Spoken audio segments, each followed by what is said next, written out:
can I do? Leave it. We are a public place, brother. I'm pleading with you all. I'm pleading with you all. Are there 13 of us? सब MP है sir हम लोग मेरा MP आपको बोलते होंगे arrest करोगे हाँ 30 सर एक्चुअली शेयर प्लीज महिला बोले शो वन प्लीज मोवा छोटा बोला अरेस्ट करोगे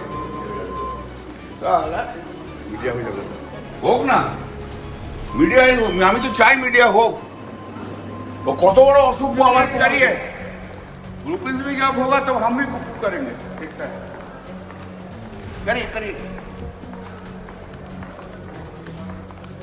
but I will not allow to do any illegal work. We are not come here for any private agency here.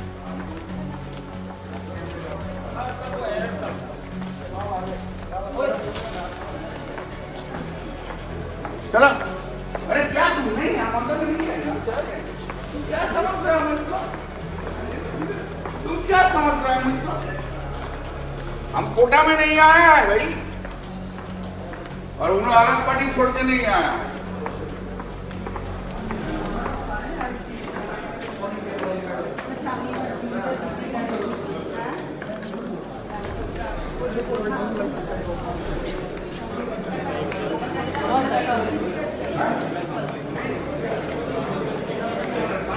प्रेम আছে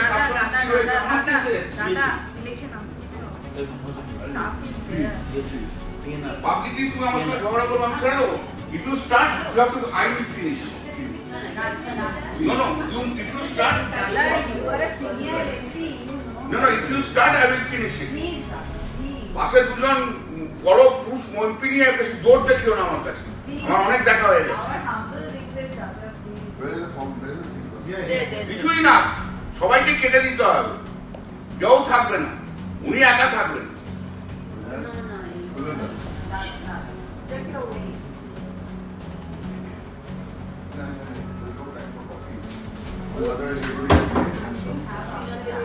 as soon as the very same coffee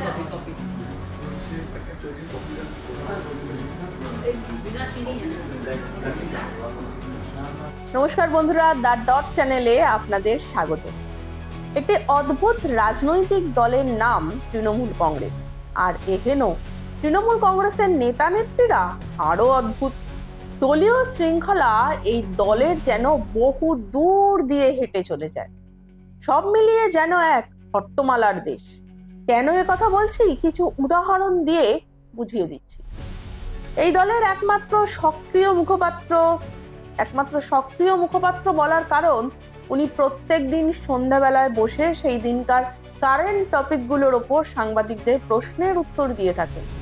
তৃণমূলে আর কোনো মুখপাত্রকে এতটা সক্রিয়ভাবে দেখা যায় না। হ্যাঁ, আপনারা ঠিকই ধরেছেন, আমি কুণাল ঘোষের কথাই বলছি। 2024-এর লোকসভা নির্বাচনের আগে হঠাৎ দল থেকে একটি চিঠি পেয়ে তিনি মন্তব্য করে বসলেন, পার্থ চ্যাটার্জির দুর্নীতির ব্যাপারে দল সবই জানত। তারপরে দলের সাথে সব মিটমাট হয়ে যাওয়ার পর আজকে যখন সাংবাদিকরা সেদিনের করা মন্তব্যটির বিষয়ে তাকে প্রশ্ন করে, তখন তিনি ঢোক গিলতে থাকেন। সেরকমই আরেক নেতা মদন মিত্র এই কদিন আগে হঠাৎ কি হলো, বাড়িতে সাংবাদিকদের ডেকে আইপ্যাকের বিরুদ্ধে বলতে শুরু করলেন। উনি অভিযোগ করলেন আইপ্যাক নাকি টাকার বিনিময়ে সিট বিলি করে থাকে। পরে নেতাজি ইন্ডোর স্টেডিয়ামের দলীয় মিটিং থেকে মমতা বন্দ্যোপাধ্যায় যখন সাবধান করলেন আইপ্যাকের বিরুদ্ধে কেউ কিচ্ছু বলতে পারবে না, তারপর উনি চুপ করলেন। কেন তিনি হঠাৎ আইপ্যাকের ওপর ক্ষেপেছিলেন? কারণ নির্দেশে কি এসব কথা বলছিলেন? এসব প্রশ্নের উত্তর আশা করাও এই নেতাদের কাছে বৃথা। তবে এই দলের মধ্যে সবথেকে ক্যারিশম্যাটিক যে ব্যক্তি, তিনি হলেন দলনেত্রী মমতা বন্দ্যোপাধ্যায়। এই বয়সেও তিনি দলের মধ্যে সবথেকে ফিট এবং সক্রিয়। সমস্ত ঝামেলা ঝক্কি একার হাতে সামলে তিনি এগিয়ে নিয়ে চলেছেন দলটিকে।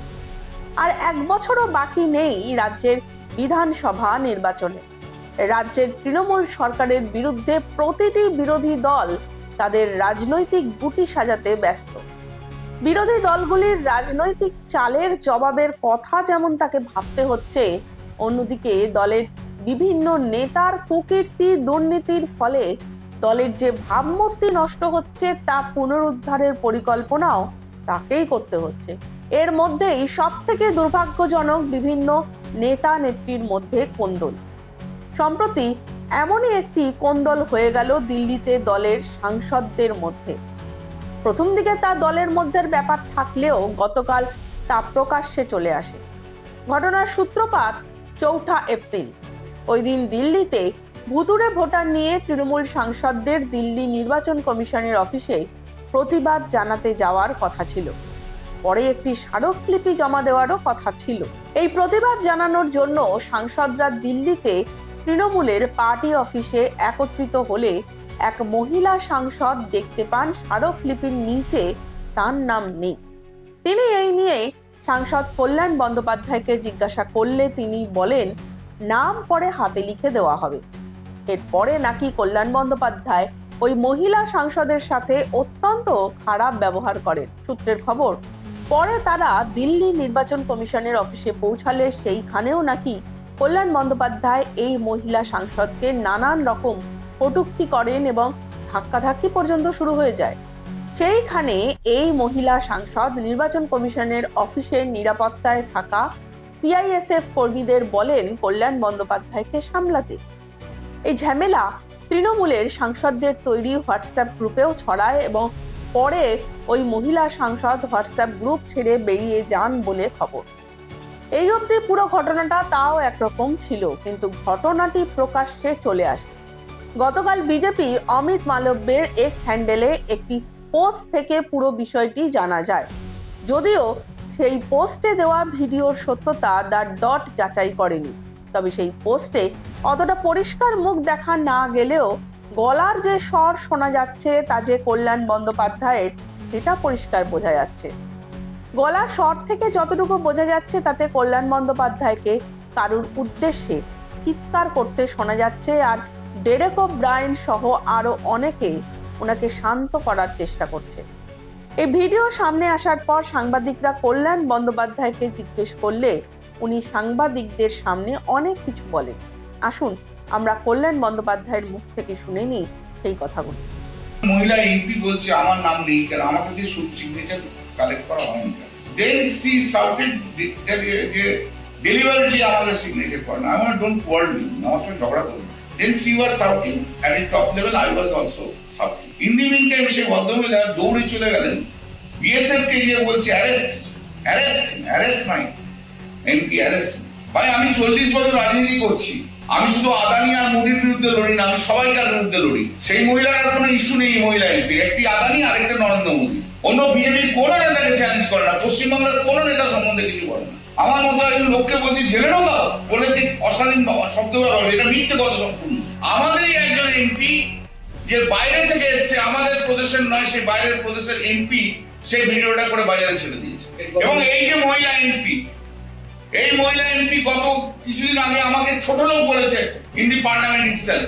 এবং যে চিঠি ইসরো ইলেকশন কমিশনে যে চিঠি পড়েছে তাতে সেই এমপি সই নেই। সেদিনকে জানিয়েছি, ডেরেক জানিয়েছে, সুবিধা জানিয়েছে, সুবিধাকেও আমি জানিয়েছি। দল যদি বলবে ছেড়ে দিয়ে চলে যাবো, কিন্তু এইসব অসংখ্য মহিলা এমপিকে সহ্য করবো না। There is a limit of the things. পার্টিকে লজ্জায় ফেলেছে। ছিল তার আগে আমি সুবিধাকে ফোন করেছি, সুবিধা বলে না তুমিই বলবে, জিজ্ঞেস করো সুবিধাকে। 8 মাস ধরে আমি খাটছি ভাই, তখন তো একটা লোক আসেনি। কোন সৌগতরায়ের মতো পণ্ডিত এসে বলেনি কল্যাণ 4টে পয়েন্ট আছে, বরঞ্চ ব্যঙ্গ করেছিল হাত কেটে গেছে কিনা।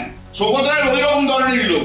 দিদি যা বলেছে সেই অনুযায়ী আমি বলেছি। দলের ভাবমূর্তি অনেক কারণে নষ্ট হয়, সৌগত রায়ের জন্য তো নষ্ট হয়েছে। নারোয়ার টাকা খাওয়ার জন্য সৌগত রায়ের জন্য নষ্ট হয়নি। যারা ওই মহিলা এমপির জন্য বড্ড দরদ, সে যে আমাকে যে অ্যারেস্ট করাতে বলছিল সেটা ঠিক করেছে তো। সৌগত রায়ের ক্যারেক্টারটাই হচ্ছে এর পিছনে লাগা, ওর পিছনে লাগা। প্রিয়রঞ্জন দাসবংশীর লোক ছিল এরা। এরা মমতা ব্যানার্জিকে গালাগাল দিলে এদের গায়ে লাগে না। এখন এই প্রিয়রায় গালাগাল ওর গায়ে লাগবে সৌগত রায়। সৌগত রায়, কীর্তি আজাদ এবং ওই মহিলা সাংসদকে কল্যাণ বন্দ্যোপাধ্যায় আক্রমণ করার পর সৌগত রায় প্রত্যুত্তরে বেশ কিছু কথা বলেন। আমরা ওনার কথাগুলো একটু শুনে নিই। ঘনিষ্ঠ ছিলাম, কিন্তু আমি 2001 থেকে একটা না, আমি মমতা ব্যানার্জির পার্টিতে রয়েছি। এবং তার আগে যখন মমতা ব্যানার্জি কংগ্রেসে ছিলেন 93-এর 21শে জুলাই কল্যাণকে কোথাও দেখিনি, আমি কিন্তু পার্টির সঙ্গে ছিলাম। আমার কল্যাণের থেকে সার্টিফিকেট নেবার দরকার নেই। দুর্মুখ অনিয়ন্ত্রিত একজন মানুষ হিসেবে কল্যাণের মধ্যেই একটা সুনাম অর্জন করেছে, কিন্তু আমি মনে করি কল্যাণকে সরিয়ে দেওয়া উচিত চিফ হুইপ থেকে। পুরো বিষয়টা দেখার পর কতগুলি প্রশ্ন উঠে আসে। প্রথমত, বোঝাই যাচ্ছে যখন এই ঝামেলা চলছিল তখন কোনো একজন সাংসদ পেছন থেকে বিষয়টি ভিডিও করার চেষ্টা করে। প্রশ্ন হলো, সেই তৃণমূল সাংসদ কী উদ্দেশ্যে এই ভিডিওটি করেছিলেন? দ্বিতীয় প্রশ্ন হলো, সেই ভিডিও অমিত মালব্যর কাছে পৌঁছালো কি করে? আর অমিত মালব্য শুধুমাত্র এই ভিডিওই পোস্ট করেননি, তার এক্স হ্যান্ডেলে তৃণমূল সাংসদদের যে হোয়াটসঅ্যাপ গ্রুপ আছে সেই গ্রুপের কিছু স্ক্রিনশটও তিনি পোস্ট করেছিলেন। তৃণমূলের ভেতর থেকে এই জিনিসগুলি অমিত মালব্যের কাছে পাঠাচ্ছেন কে? কি তার উদ্দেশ্য? পুরো বিষয়টি দলনেত্রীর কানে পৌঁছেছে। যথারীতি তিনি পুরো বিষয়টি নিয়ে অত্যন্ত বিরক্ত এবং কাউকেই এই বিষয় নিয়ে সংবাদ মাধ্যমের সামনে মুখ খুলতে তিনি নিষেধ করে দিয়েছেন। যেখানে রাজ্যে বিরোধী দলগুলি আরজি করের মতো ইস্যুতে নানান মিথ্যে কথা রটিয়ে একটি বড় ইস্যু তৈরি করবার ষড়যন্ত্র করছে, সেই আরজি কর ইস্যু যখন সামলানো গেল ঠিক সেই সময় এসে পড়ল রাজ্যের প্রাক্তন শিক্ষামন্ত্রীর দুর্নীতির ফলে তৈরি 26,000 শিক্ষকের চাকরি বাতিলের ইস্যু। আর এই ঘটনাগুলি যখন ঘটছে সেই সময় রাজ্যের বিধানসভা নির্বাচন হতে আর 1 বছরও বাকি নেই। এইরকম একটি গুরুত্বপূর্ণ সময় দলের পুরনো নেতারা নিজেদের মধ্যে কোন্দল করে এই ঘটনা বাইরে এনে একে অপরের দিকে কাদা ছোড়াছুড়ি করে দলের ভাবমূর্তি নষ্টের চেষ্টা করে যাচ্ছে। এর থেকে দুর্ভাগ্যজনক আর কি হতে পারে? এই কারণেই বন্ধুরা প্রথমেই বলেছিলাম, তৃণমূল একটি অদ্ভুত দল, যেখানে নেতারা যে যার ব্যক্তি স্বার্থ নিয়েই ব্যস্ত থাকতে পছন্দ করেন। দলের কথা বা নেত্রীর কথা ভাবেন এমন নেতা দলের মধ্যে হয়তো হাতে গুনে খুঁজে পাওয়া যাবে। সত্যি ভূভারতে এমন স্বার্থান্বেষী নেতাদের নিয়ে তৈরি দল খুঁজে পাওয়া মুশকিল। আবার অন্যদিকে মমতা বন্দ্যোপাধ্যায়ের মতন নেত্রী খুঁজে পাওয়াও মুশকিল, যিনি একা হাতে এই সমস্ত ঝামেলার সামনে দলকে সামনের দিকে এগিয়ে নিয়ে চলেছে। ঠিক এই কারণেই বোধহয় তৃণমূলের ক্ষেত্রে বলা হয় তৃণমূলে একটাই পোস্ট, বাকি সব ল্যাম্প পোস্ট। বন্ধুরা, আমাদের এই চ্যানেলটিকে সাবস্ক্রাইব করুন। আপনাদের সাবস্ক্রিপশনই আমাদের আরও এই ধরনের প্রতিবেদন বানাতে মনোবল দেবে। প্রতিবেদন ভালো লাগলে অবশ্যই লাইক ও শেয়ার করে দিন, আর জয়েন বাটনে ক্লিক করে চ্যানেলটিকে এগিয়ে নিয়ে যেতে সাহায্য করুন। আজকের মতন বিদায়।